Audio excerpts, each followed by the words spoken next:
lives one day at a time. Kimmy Kim and Elations Radio. They're here to get your day going fine. Kimmy Kim and Elations Radio. Kimmy Kim and Elations Radio. Kimmy Kim and Elations Radio. And here's your host, Miss Kim Robinson.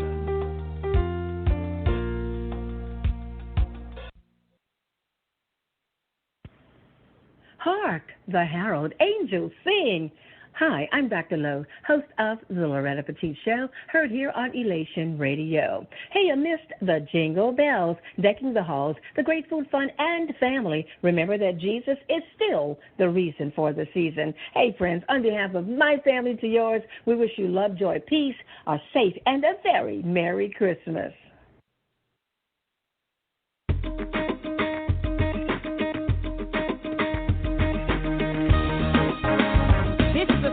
For us to tell the nation that Jesus is Lord. Listen, I remember when I was going through, the only one I could count on was you. You gave me strength to deal with life every day. I can say you made a way out of no way. Saying no, tell it on the mountain.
Yeah, go tell it on the mountain. Go tell it. Well, welcome back, everybody. Welcome back to Elation Radio. This is Relentless Pursuit with Minister Sedric. Oh, what a beautiful day. How many of y'all had a great day today? Well, I had a great day today, and I've been having a great week.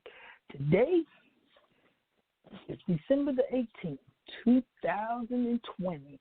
Wow, we only have a few more days left in this year of 2020, and we roll into 2021. And I tell you what,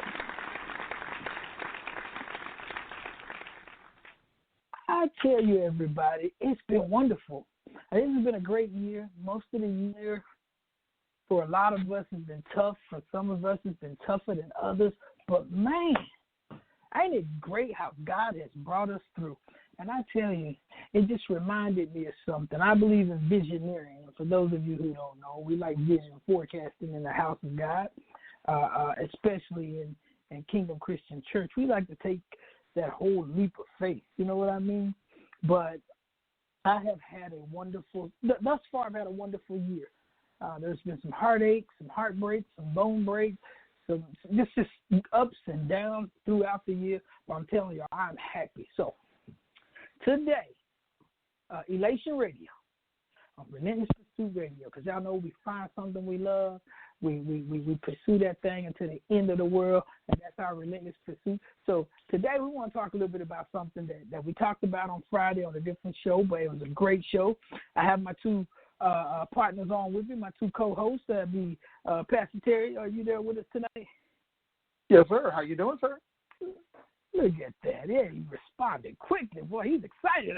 Hey, I'm doing well, sir. I'm doing well. And then my brother Jason. J-Dub, you out there with us tonight? Can you hear me? Oh, man. Oh, I can hear you. Man, we are What's up, my man? How we doing? Everybody sounding good? Oh, doing good. And tonight's topic, very, very simple topic. We are talking tonight, just a little something. Now, I don't want to offend anybody, but as a good friend of mine named Pastor Terry said, he says, so you thought we weren't going to talk about this. So what we're going to talk a little bit about tonight, fellas, it's a strange thing, and that's a wonderful title of a show y'all need to check out, Pastor Terry. Okay, Pastor Terry, we're going to get your plug in just a second. But before we just want to talk about a few things, because y'all know how we do in the church, because I hate to tell y'all, we all church folk, and we can all be churchy sometimes. We know right now, y'all best behavior. Y'all listen to Elation Radio. Y'all listen to Relentless Pursuit on Elation Radio. And y'all got y'all holier than thou suits on, because I know you're going to criticize some of the things we talk about. But tonight, I want to talk about how sometimes we have mess in the church, and we hurt people. So let's talk about church mess and church hurts.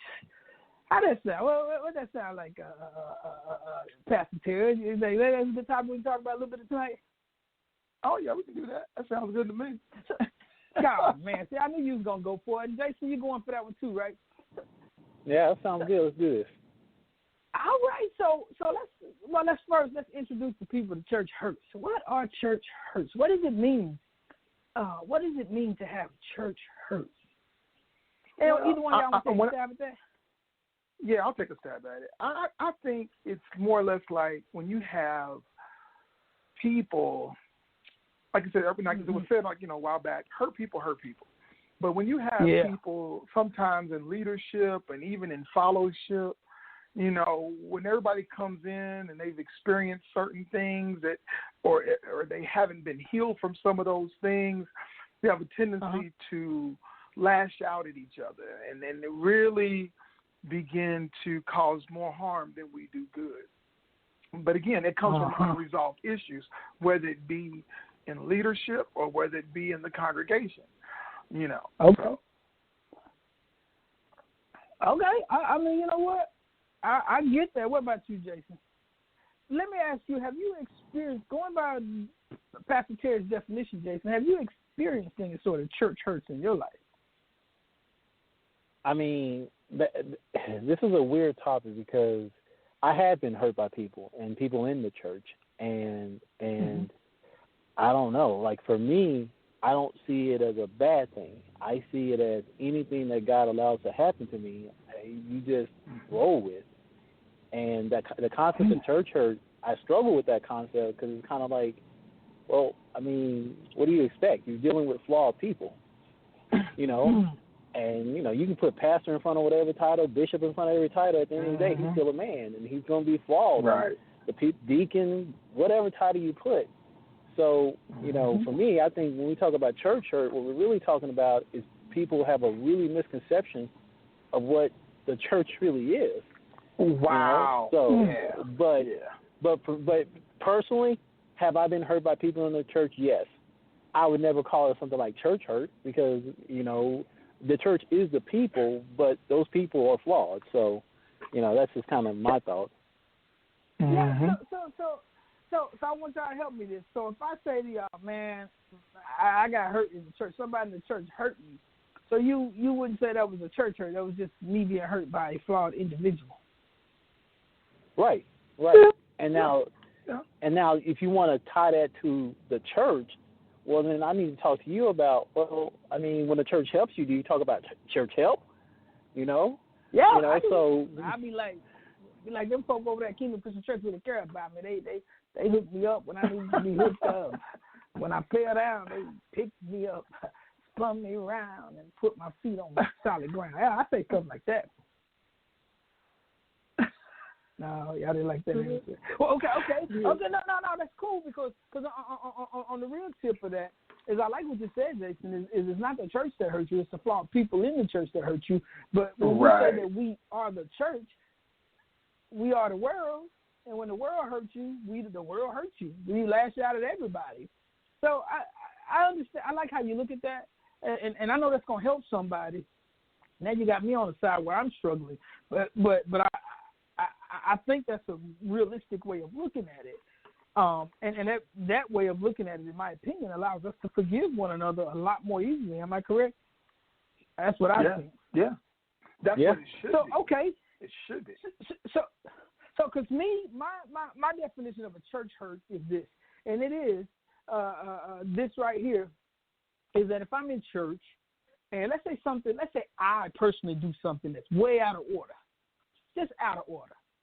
And I'm close to people in the church, whether they be the pastor all the way down to the youngest member. I'm friends and I'm acquainted with everybody, and we all family. And I do something that's so far to the left that man, you know, it's so far to the left that everybody in the church is affected by it. A church hurt to me would be if nobody in that church took the time out to just check on me, even though I'm the one who caused the problem, even though I'm the one who needs to be asking for forgiveness, though I'm the one who needs to truly repent to God, nobody ever reaches out to me. See, to me, that would be a church hurt. Yep. And the reason I would call it that, and y'all can correct me if I'm wrong, but the reason I personally would call it that is because look at this. I'm amongst family, friends, and nobody is willing to make a correction so that I could understand not what I did wrong, because I know what I did wrong, but understand how not to do the same wrong again so that I don't become the one who hurts everybody in the church. Give me an opportunity to atone for my wrong. So to me, that would be a church hurt, if that makes any sense. Right. Yeah, it does. And it does. And I believe you're right, Cedric. I'll roll with that. You know, I mean, when somebody doesn't have the ability to be able to come to you as a brother, because the Bible talks to us about that. When we find our brother at fault, things, how we're supposed to help address them and help reconcile them back. That's what this whole thing is about. Is everybody helping each other to grow. But when we don't do that, we're basically hurting ourselves. We're hurting the brother and we're hurting ourselves because we're not growing from the experience. So check this out. So how can we help someone? Because ultimately, by the end of this conversation, we want to help people who are causing hurts, no matter what level they are on in the church, to stop causing them. So how can we help people to get over this stuff?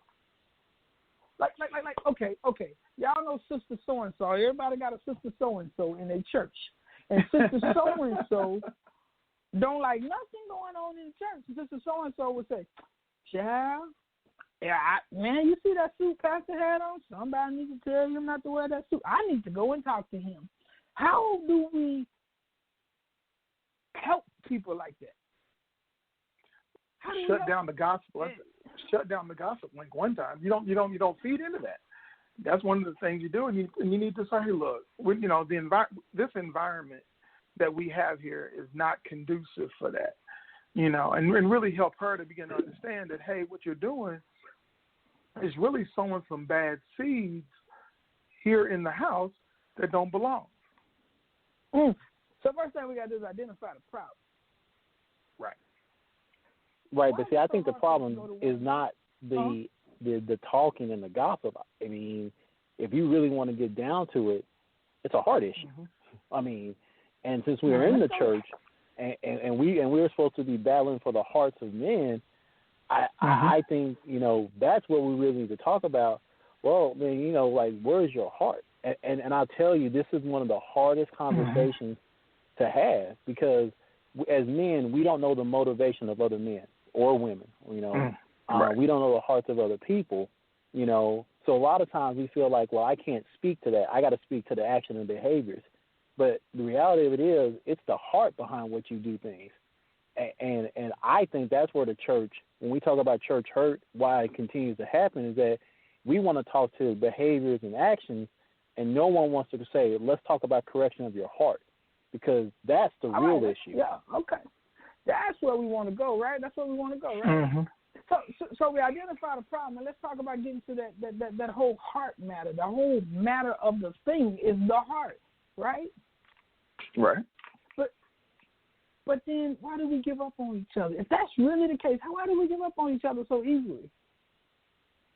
Wow. Because we're scared to address people's hearts. I mean, that's really what it comes down to. When you start talking about motivation and hearts, people get like, "Oh, I'm not touching that," right? I'll tell you all day about your action and about your behaviors, right? But I never want to speak to your heart, because I've heard something. Well, that's not my place to talk about.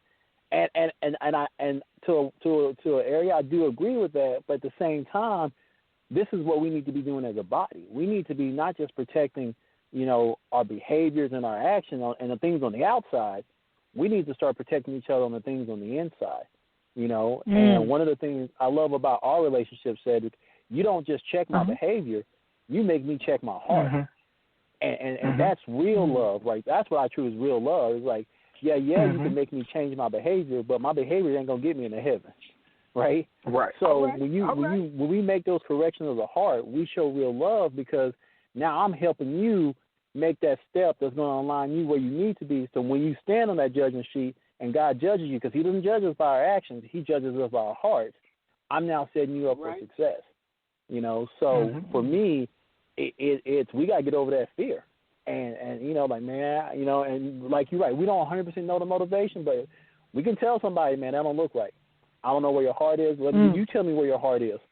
And then when someone comes to you with some nonsense and shenanigans, to be able to say, bro, that don't even sound right. But that means that we got to step out in courage to do that. Right. So let me ask y'all this, because this is the hard. So we got to step out in courage. Now, and I'm gonna be honest, that's easier said than done. I want to acknowledge that. That's easier said than done. I mean, even for somebody such as myself, that's a difficult task, because you don't want to hurt people to the point where they turn away from God, right? Because this ain't about us as individuals; it's about us as a community, right? God's people. We are a community. We are a family, and we are an organism that can grow together, right? Right. And so, how do we address these toxic manners, right? The causes of this, and help people. Like, is it possible for us to help people find the cause, the root cause of why their heart is in the shape that it's in? Okay, I'm gonna give you an example. I knew a young soldier once, and he was angry at the world. He was a great soldier. Everybody said how good he was. He was dedicated to the job. but he just seemed so mean and hateful. And after years and years of searching his heart and searching his soul and talking to me and other friends and other people and experiencing life, he found out his heart, because he as a young man, he became a soldier, but he was deeply wounded in his initial training on becoming a soldier. And that wound initially propelled him to greater heights, made him a better soldier, but eventually it spilled over. The problem was never addressed. Rather than people saying that you're this or you're that, you're rude, you're mean, you're just evil. You're just an individual, and you only think about you. They pat him on the back because he did a great job. And pretty soon it spilled over into his personal life. And when he couldn't handle the truth in his personal life, he turned to his friends. And when his friends didn't want to be bothered, he turned to alcohol and all other manner of things. But it never got fixed until what? Till the original cause had been addressed. And for this young man, it was the way he was treated when he first joined the military. And it led to years and years and years and years of him being a very abusive person. So how is there a way? I know we're not therapists here, but why can't we help each other get to that point? Why don't we have the patience for that? See, you just said it. I said you just said it. Go ahead. You just said it. The patience level. We've got to be able to have the same patience that you expect for you. We've got to be able to give that and be able to, that same grace that we expect is the same grace that we should, be dishing out. You know what I'm saying? And I think in the same thing, right. It should be more. I mean, and honestly, and with that means being patient with our listening, being patient by what we say, being patient, being really, we can say what we need to say, but it's not so much that people have a problem with what we say, is it also much is that how we say it. We got to really be able to, because sometimes, we get flesh all up in it, and then that's when we start getting to the point to where we start turning people off, and people start hurting more people than we do helping. So it's really got to be one of those. If you want to be treated a particular way, I mean, granted, not everybody can handle the just come to me straight up. Not everybody can handle it. Not everybody's ready for that. But no kid. But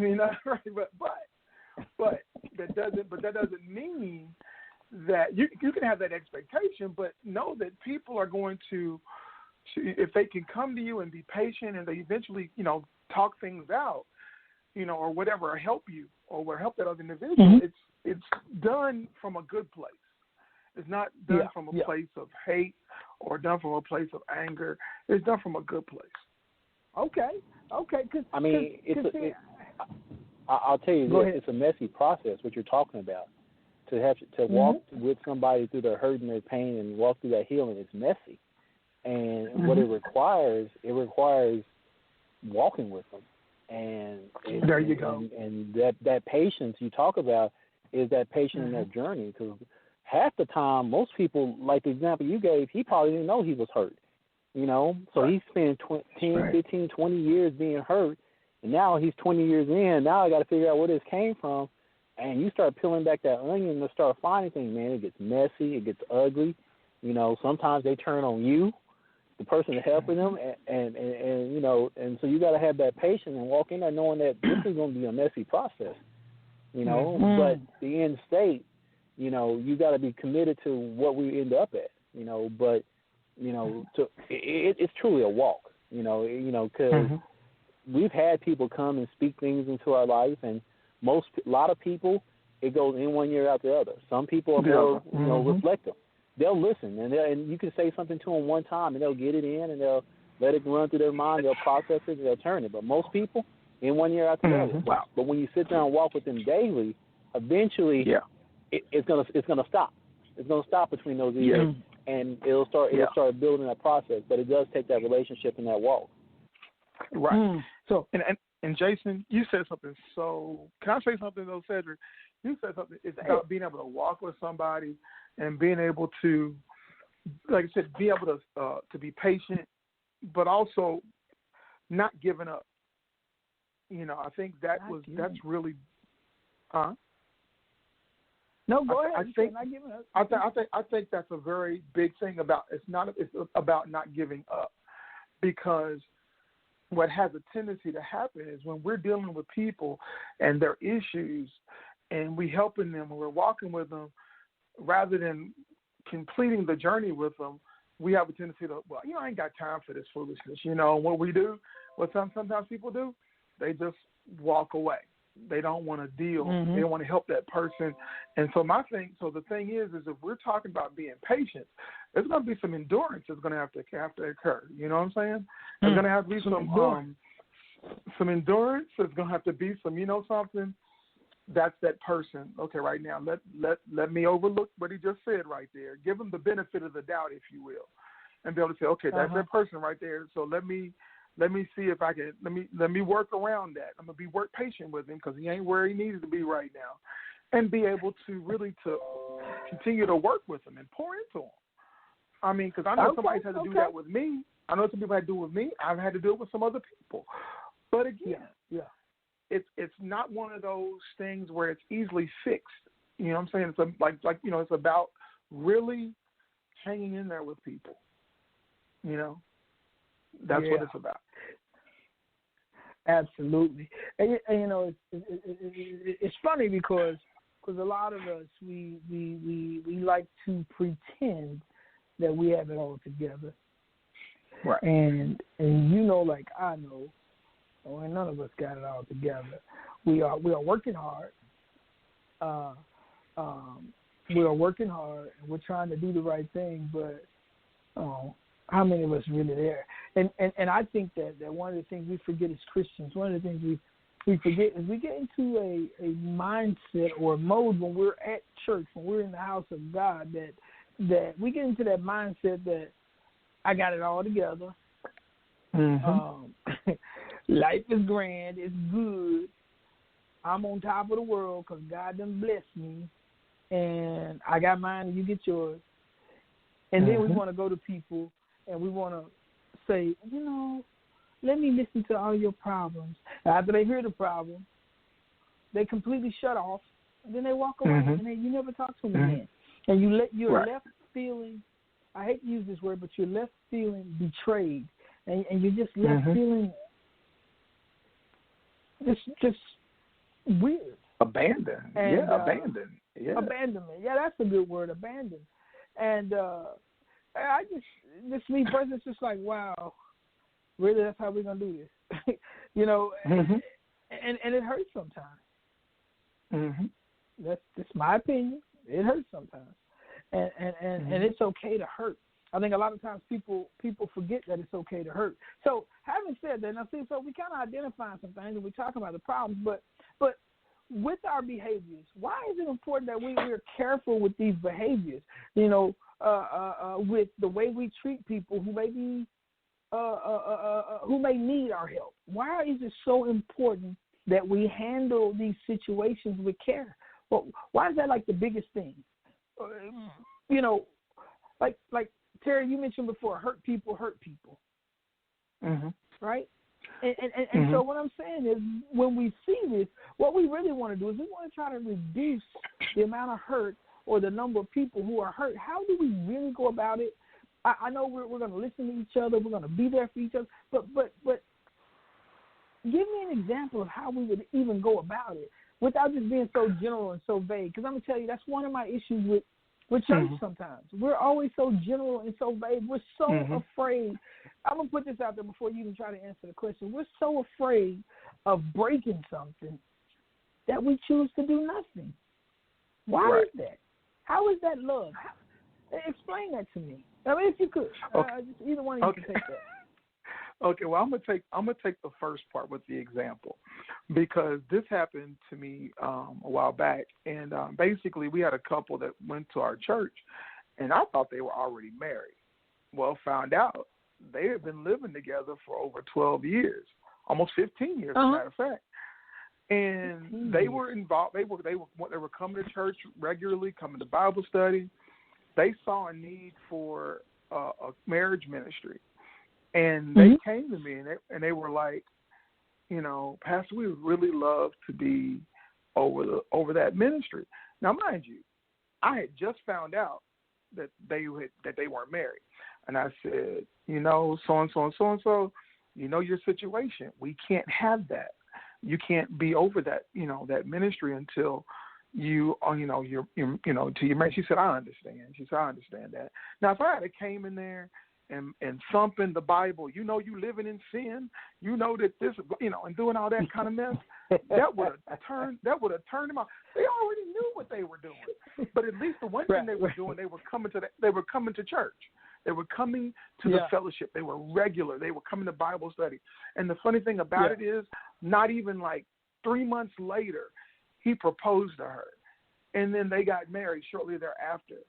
And the funny thing about that got me, though, was we were sitting there at the wedding, and his son, who had been living the same way he was prior to with this girl, he came up to his, they said to his dad, he leaned over to him and says, are you sure you really want to do this? Because you can back out of it now. He said, man, you know something? He said, I should have done this a long time ago, and you need to do the same thing I'm doing right now because you live in the way you live in. But do you see how that, he handled his son the way he knew how to handle his son. But he realized that he was not living the way he should be living, and they got married. And now they've been married for like 6 years now. And that's an awesome thing. Wow. But again, if we had handled that wrong and just went, like I said, Bible thumping, saying you're living in sin, you're doing all kind of debauchery and all this stuff, man, that would have caused more harm than done good. Hey, ain't that funny, though? I mean, I don't know if y'all have experienced this. When somebody tells you you're doing wrong, and you do a little more investigating into them, into their person, and you find out, wow. And you looking like, I ain't really doing that much wrong.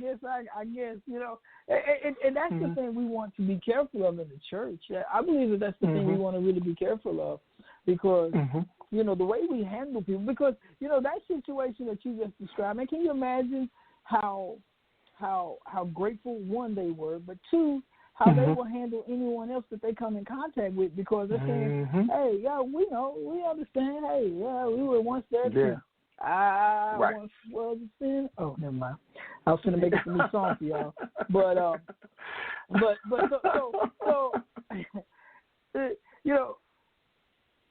I just, so these kind of topics are really touchy for me, but I really like to get into them, because, well, what I strive to do, me personally, in any type of ministry, and no matter how I serve, so I've served on some communities here in the city, and I've been a confidant to other members of these organizations, and we talk in private. Like, some people don't even know I'm a part of these groups or organizations, because I try to keep it low key. I keep my head down low.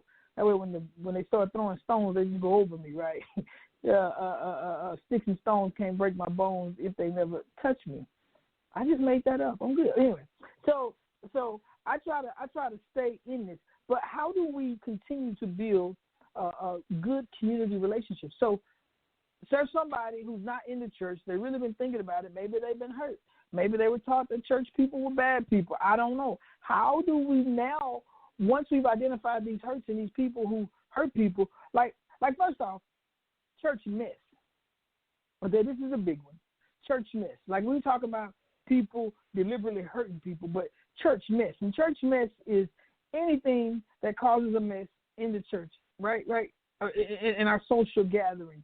So when you meet somebody who is on the outside and they see the mess, but they really want to come in, how do we address those people? How do we get those people to come in? How can we, as a body, as a community, reach these people and touch these people? How do we do that? Say, what's the slogan on our posters at the church, Pastor Terry? What's the slogan on it? To reclaim, restore, and minister? Reclaiming, ministry, and restoring. Yeah. How do we get to that? See, because that's what's really important to me. I get it. We got mess in the church. We got hurt people in the church, but we got hurt people outside the church. All of us need to be prayed for, prayed with, and prayed over. So how do we do that? How do we reach out? What's a way of reaching out to these people? Well, it's about relationships, and really helping them. And it's relationships, but it's also about culture. I mean, honestly, it's about setting the culture for the congregation, and that's responsibility of the pastor and the leadership. About setting the tone, if you will. This is what's acceptable here. This is what's not acceptable here, versed by the Word of God. You know what I'm saying? If you have a problem with someone, you need to go to them. You shared the other night about a situation. I think there was a sister at the church, and the way she looked at you at first like she didn't have nothing to do with you. But then what did she do? She came and sat with you, and y'all talked, and she's your best buddy now. Mm-hmm. So what happened with that? That came as a result of what? A relationship. Yeah. Amen. Amen. And that's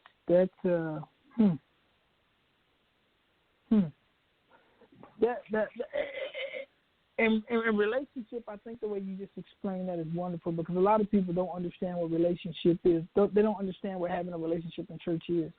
I think I told you this once before. We once had a young lady in the church, and she needed some help moving. And I was one of the young men who helped her. And anyway, in our interaction, she said to me, we had been kind of interacting to get this move done over a period of maybe 3 or 4 days over the weekend. And she said, I've never met a guy or a man who's done anything for me without expecting something in return. And that came up because she said something to me, and it just didn't sit right with my spirit, because it was one of those things that it could have meant one thing, or it could have been just really innocent. Well, when she said that to me, I realized this wasn't an innocent statement she made. This was intentional, and she wanted a reaction from me. And because of the way I responded, that's what she told me. She said, I've never met a man who was willing to basically to do something for me without expecting something in return. And I said to her, that's okay, but I'm your brother, and I don't expect anything in return. And that changed our relationship, as our friendship. It was no longer just a friendship. The door was open for her to become my spiritual sister, my family member, somebody I would respect the way I would my naturally born sister, right? My blood relative. And to this day, we have the type of relationship where we don't speak every week or every day or every month, but she can always call on me for whatever. And that's what I mean by relationship. Let's stop being superficial. Let's be real with one another. Let's be honest. And that's the thing. I think if we replace the word, let's just keep it real, and we replace that word with, let's just be totally honest with each other, I think we'll get a lot more mileage out of one another. I think that we can, there are some things that we can do that really and truly will make a difference in the lives of other people. That's my opinion. I'm just saying it's my opinion, and I really want to I want to help somebody tonight. I want to help somebody today because I just believe with all that we have going on in our country right now, I think that we truly we need Jesus. We need Jesus. So, we're going in dangerous, uncharted territory with this COVID-19 virus. Our government, the way our government's running right now, and I know that we're going to get it all together, but we are in desperate times. Sometimes that's how I feel. I truly feel like we are just not doing what we're supposed to do at times, and it makes me nervous. Yeah, it makes me really nervous. So with the relationships that you guys have experienced in church, I mean, is there anything you would change? Is there anything you wish could change? Is there anything you would do better?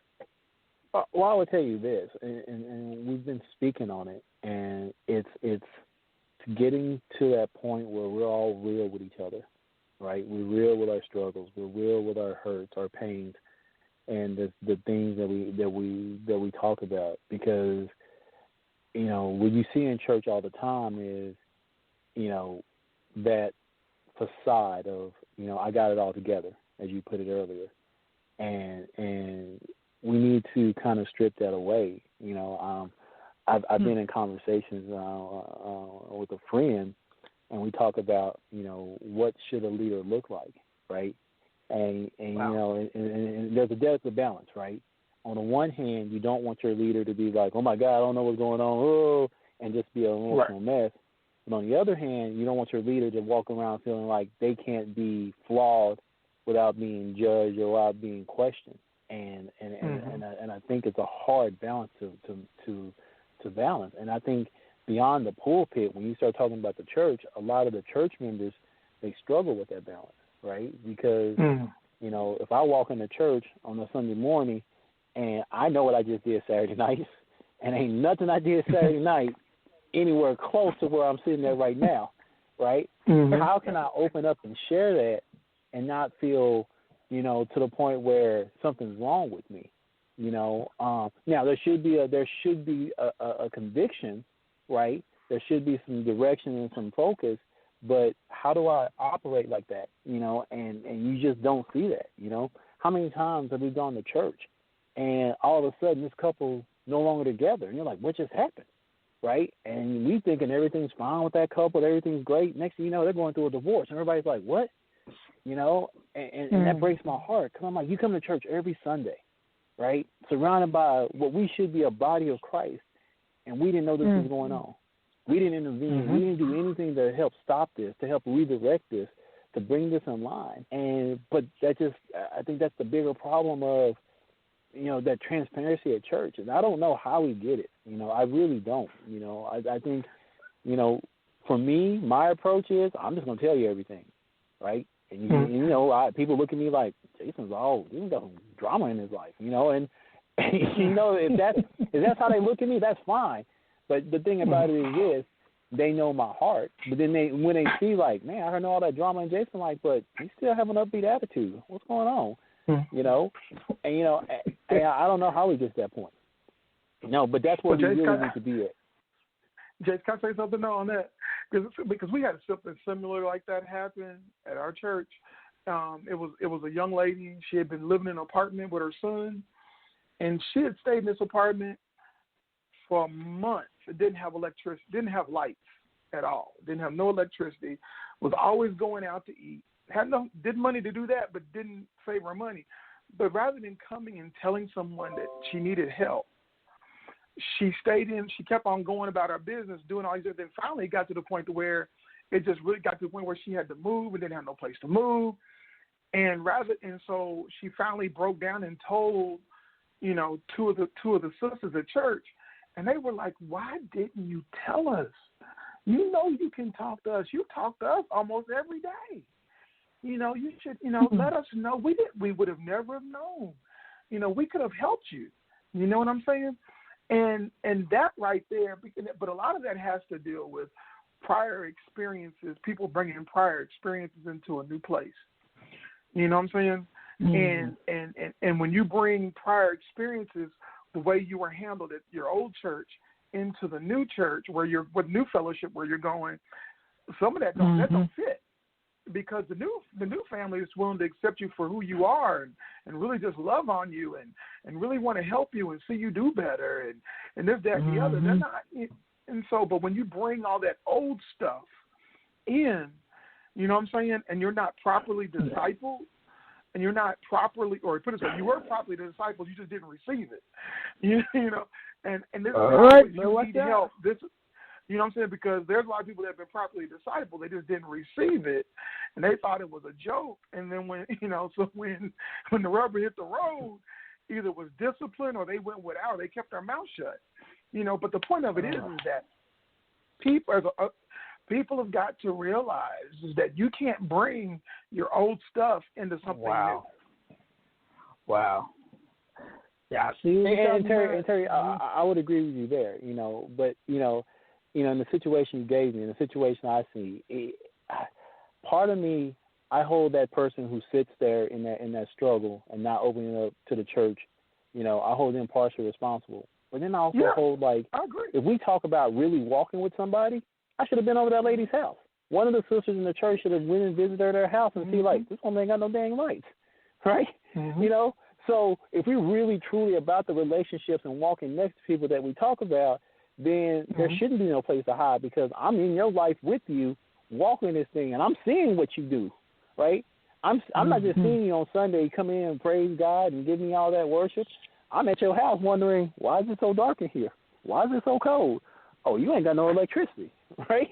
So I do think the responsibility does fall on that individual, but I think, like you said, a lot of times, because I carry that extra stuff from my old relationships into that new church, sometimes the existing members of the church may have to go, I would say, further than what they should go to try to build that bridge, to let them know, like, hey, this is something different, because that experience is what's going to change their mind, not the talk. I don't know what you did in your last church. We ain't like that. But if everything that I see is just like I see in my last church, it's going to be hard for me to say, well, no, this is something different, So, I've seen those situations. And I do get frustrated with that individual who sits there. But then I get frustrated myself. It's like, man, how do I let this happen? How do I talk to this person every day, week after week, and not know this is going on? Why did I not say, hey, man, let's go catch coffee and talk, or let me come over your crib, or come over my crib, and build those bonds to allow that to open up, So, but we talk about relationships, but I think we have to understand that I think we want to have a tendency where if they want it, they need to come get it, and I think there's some truth to that, but I think there's some things that, well, maybe we need to put that helping hand out there, and maybe bend over a little bit further than what we think we should bend to make that happen, Okay. So, but yeah. Okay. Well, okay. But here, I'm gonna say this, and I'm not meaning to slap that, but I'm gonna say this: when the very first thing that people have experienced, one, they've been discipled. Then you have people like Sedric who have gone out of their way to help. This is, and it's funny. This is the same person that I'm referring. This is the same person that we're talking about here. Sedric has said, we help this person move, so they know that there's help there. There's people that will help them there. Do you see what I'm saying? So I believe that the tone was set within the body for that person. Okay, so I'm gonna go there with that. Again, there has to be a level of, like Jason was saying, of that person has got to say, okay, this is what's happened before here at this church. They've helped me move. They've helped me do these different things. They've helped me with my child, so forth and so on. I'm struggling. Let me go to them. They seem helpful. They're very helpful. So what I'm saying to Jason, the climate was set. The climate was set. The atmosphere was set for the member, for any member, to know that all you got to do is say, hey, we there. You know what I'm saying? Right. So, and I guess that has that responsibility, so that person to not carry what they used to do or whatever happened before into this new congregation, because that's what happens a lot of times. Because people bring their mess of what happened before from their places before, they allow that to pollute their mind and keep them from receiving what God has for them now. And Terry, so, I like how you said the climate is set. But my question is, what got communicated? And there's this exercise I love to do with the youth that I work with at church, and I always ask anybody, who's responsible for communication of the message? The person sending the message or the person receiving the message?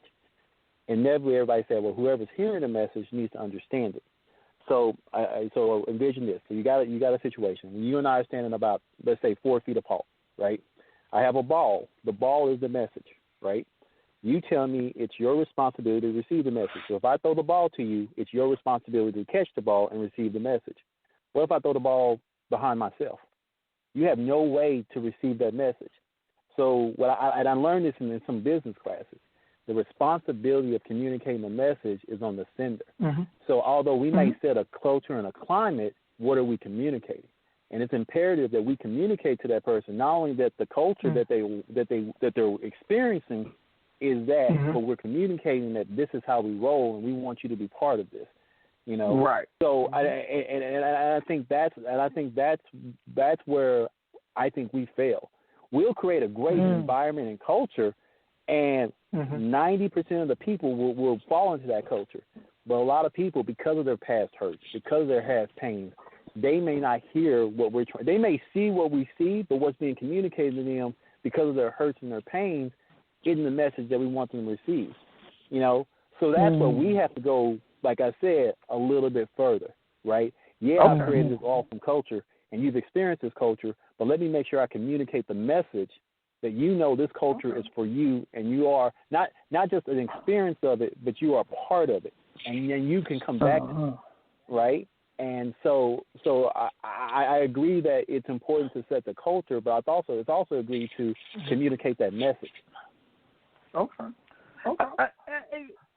Hey, you know, see, like as we were talking, you know, I'm thinking of this little strategy in my head, and I know we're gonna be closing out here in just a minute. We got about another 10 minutes, but like I was trying to think. Okay, so we've identified it. Now we're talking about how to fix this up, how to heal these church wounds, and I like to think, and guys, feel free. I'll ask each of you to join in on my little 5 little things, right? So the first thing I say is, okay, you're hurt. We got to identify that you're hurt, right? Think about it this way. When we're looking for healing from these hurts that we've experienced, what we need, I think one of the things, and again, if one of you, if you want to elaborate on it, that's fine. I'll do my best. But one of the things we have to do, and I think this is one of the first things we have to do, is we have to allow God to have all of the hurt. Like, whatever hurt you're experiencing, I believe you have to give it to God. We can't hold back. Y'all know how we do. Well, God, you handle this little bitty thing, but the tough thing I'm going to handle. Well, God, you handle the tough thing, and this itty bitty thing I'm going to handle. So I believe that we need to seek out scriptures, or better than that, I'm going to ask you guys, how can we give God all of our hurts? As we are starting to heal, we've identified the problem. We're starting to heal from our past hurts. How do we give it all to God and let him have it? I think it comes down to perspective. And I think, you know, what I see a lot of is when someone hurts you, the first thing that happens is your ego, how can someone do that to me, right? How can somebody offend me? How can somebody sin against me like they done? And I think we miss out on so much growth if we take a step back and say, okay, God, what am I supposed to learn? This person did me wrong and dirty. Let's not even lie about it. I'm not even going to try to make it seem like this was a God thing. This is sin against me. This woman lied on me. This woman made this story up. This woman did whatever she did, or man.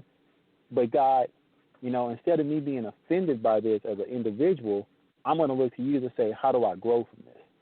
And I think, you know, that's kind of the approach that I've taken. And I always encourage people to say, if we truly believe God is sovereign over anything and all things, then that hurt and pain that you're experiencing, we're not saying it comes from him, but we're saying that he can, if you allow him to use that, then he can use that for betterment. But it means that you have to say, like, you know what?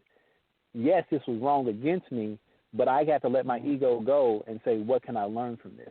You know, and what can God glean in me? Because a lot of times, you know, those things that hurt our feelings then we don't need to say nothing to it. Maybe we just need to check our own ego and see, like, ooh, my ego's too big because I'm getting my feelings hurt over something like this, right? And I would tell you, there's been many things that's happened to me, and I'm all offended and mad. And then when I sit down, God just looks at me and is like, you got a little big ego, don't you, son? And I'm like, but I have a right to be offended and mad. You're like, you have every right to be offended and mad, but you know what? You don't. Just because you have the right doesn't mean you need to exercise it. And it had to check me a little bit, where I had to be like, okay. And in that, I started gaining some humility about myself to say, like, you know what, like we always said, hurt people, right? But if I can't get over my ego of my own self, I can't see the hurt in the other person to try to even help the healing. Because now, because you hurt me, I want to deal with my own hurt. There we go. See, and you know, Jason, you rolled me right into, because I was going to say another thing we have to do is we have to recognize where we ourselves went wrong. And you said it right there. You said that you were judging that person. And so a lot of times we don't search our own hearts. We want to heal from a church hurt from the outside, meaning everybody outside needs to acknowledge that I'm hurt and y'all need to help me heal. But the problem is, part of it, and I believe this is a great number 2 step, is we are not recognizing where we ourselves went wrong when we started to judge people. Because, Jason, you know, like I know, sometimes we start judging people, they ain't said a word. They just looked at us, and they probably weren't even looking at us. They were looking at somebody behind us or to our left or right, and they kind of had a smirk on their face, and we just assumed they were looking at us, right? So we started judging them. I hate you because you hate me. Well, Sedric, why you frowning at me? Why you lick your tongue out at me? Because you lick your tongue out at me. Well, if you'd have looked over your shoulder, you'd have seen that was my little brother behind you making faces. Oops. You see what I'm saying? That's what happened. Right? And another thing I like to talk about is this right here. The Bible talks about, it says, cast not your pearls to swine. Sometimes we're talking to the wrong people looking for healing. Y'all know what I'm talking about. Sister so-and-so over there cutting up, and we know she over there cutting up. We know she ain't doing right, and we go run and talk to her and tell her all our business. And we forgot that Sister so-and-so is the one who's starting this stuff. Why? Because she stroked our ego, or he or she, brother so-and-so or sister so-and-so, they said, oh, man, that's horrible how they treat you. All the while, they the ones who starting all the mess. Now you mixed up in, and you got problems. So we really need to see God. When we have somebody who wants to be there for us, that's wonderful. But we really need to be his. What does the Bible say? Wise as serpents, the gentleness does. You know what? Let us not be so easily conned, right? Because oh man, all skin folk ain't kinfolk. Oh, that was I'm sorry, my bad. I went there. But y'all know when we in church, everybody that call themselves a Christian ain't really living like a Christian, and so that was an easy one for us to understand. Am I right? Right? Because see, y'all know how God heals us. Yeah. Then I would say this to some people who are severely handicapped, and they feel that the church is doing them so much wrong, right? Here it is.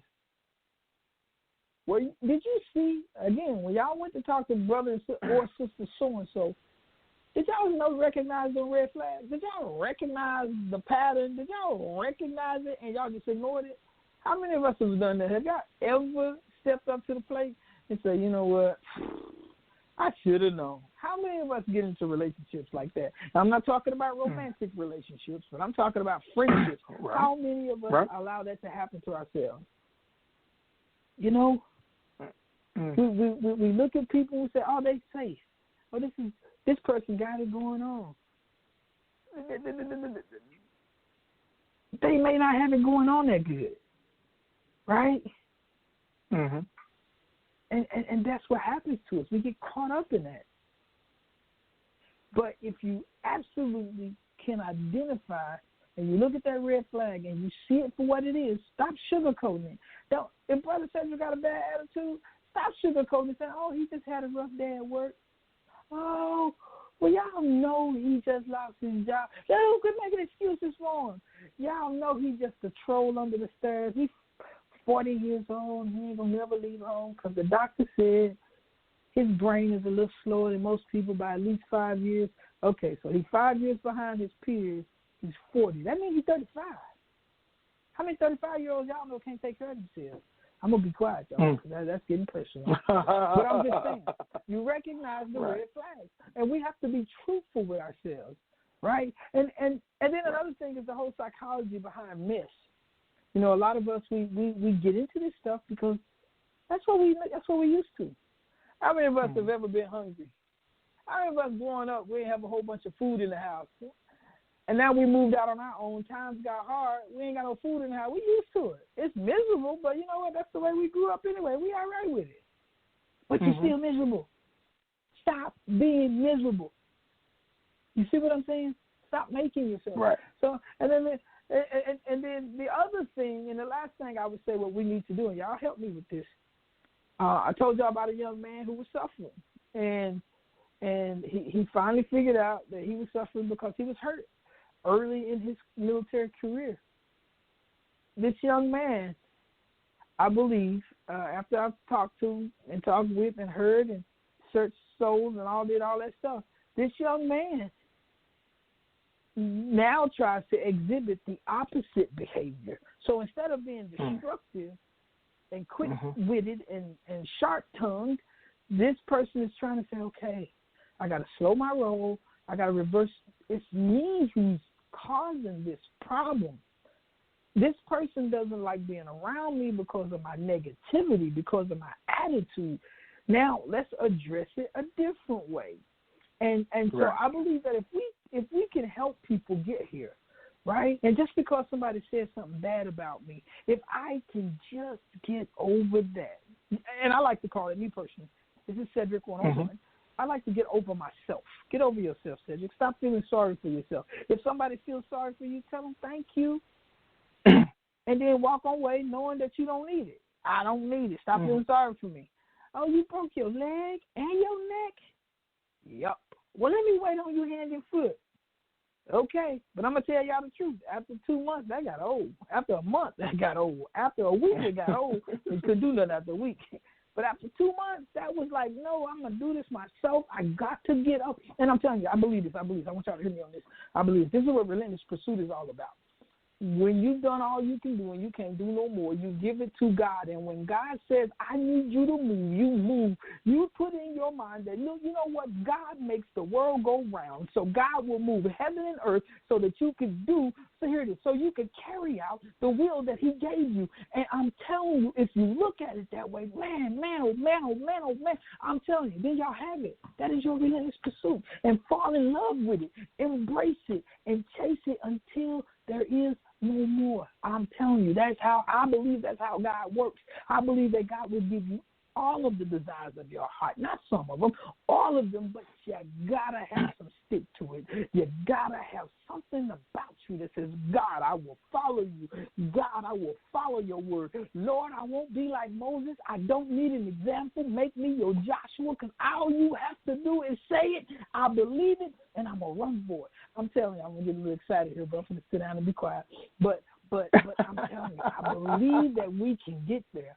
I believe that we will get there, but we have to get there together as a church body, as a whole, because we're talking about kingdom here, kingdom principles, not Sedric principles, not Terry principles, not Jason principles, but kingdom principles, and God has the final say so. And with that said, ladies and gentlemen, my brothers, y'all having the closing remarks for us? No, I'm good. Feel free to jump in. What about you, Jason? Oh, Sister Kimmy, you go ahead and cue us up. We're going to have fun on this one tonight. Well, I just want to say that I believe that Jesus Christ is the reason for the season. I want to wish everybody a Merry Christmas in advance and Happy Holidays, because I definitely will always pray for those of us who may have lost loved ones to COVID-19 or just lost loved ones, period. Those of us who are going through the holiday season with heavy hearts. This may be your first holiday season without that loved one. This may be your first holiday season with your new loved ones. You know what I mean? I pray the same prayer for us all, and that is that God continues to bless us, continue to bless you. And with that said, y'all know what we do at this time. Find something you love. I need you to embrace it and chase it. That is your relentless pursuit. This is Minister Sedric saying thank you for tuning in to Elation Radio, for tuning in to Relentless Pursuit with Minister Sedric. We love you, and we wish you all a Merry Christmas and Happy Holidays. God bless you. Have a great evening. See you this time next week.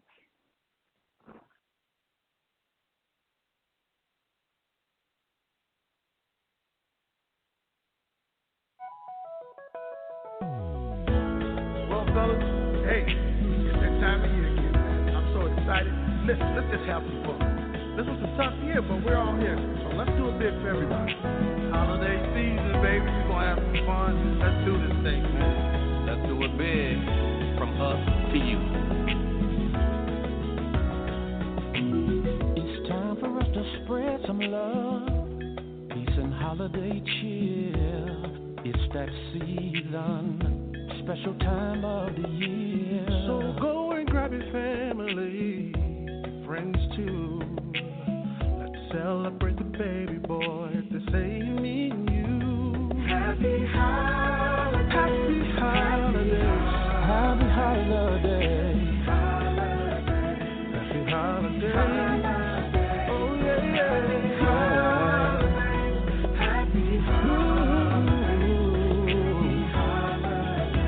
Happy holidays.